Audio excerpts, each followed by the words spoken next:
Join me and my friend Tammy on a day trip to Atlixco. Tammy and I met on a Friday afternoon in the park, and by Saturday we were on a day trip together. Fast friends. We caught a combi from Puebla, and within 45 minutes we were in Atlixco, one of Mexico's Pueblos Mágicos. On the way into town, we passed by this enormous market, so we had to stop by and explore. The people of Atlixco are harvesting and eating well, y'all. I got to try fresh lychee for the first time, and I was instantly hooked, so I got a bag. After that, we stopped for some refreshing aguas frescas with tacos. Listen, one must eat to survive, right? So we stopped at a bakery to hold ourselves over for the 5-minute walk to the town square. Making it to the square was like reaching home base for the day.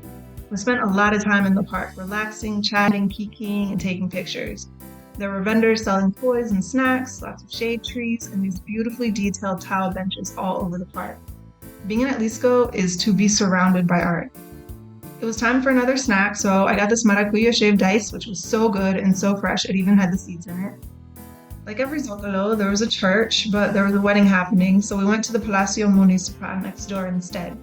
The nearby volcanoes Popocatépetl and Iztaccíhuatl were memorialized in mural. The whole building was a mural, making the Saturday market hardly noticeable.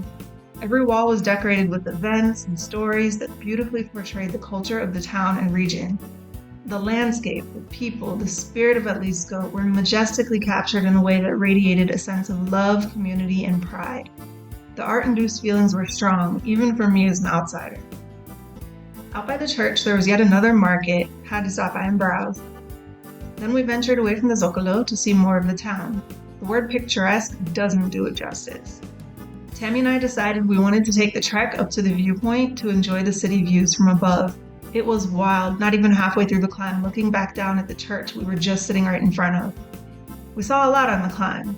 Jesus across the valley, some cute puppies that did not care about us, more art, and Tammy's specialty, animals.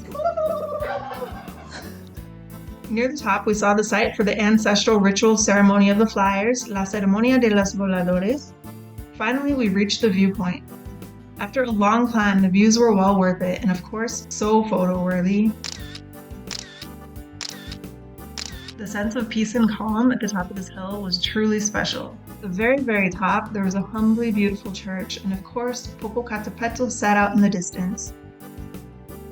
After some obligatory photos and enjoying the views with a new friend, we made our way back down the hill and up the road to Puebla. Major thank you to Tammy for inviting me on this impromptu trip. I had so much fun. Does Atlixco look like a magical town you'd like to visit?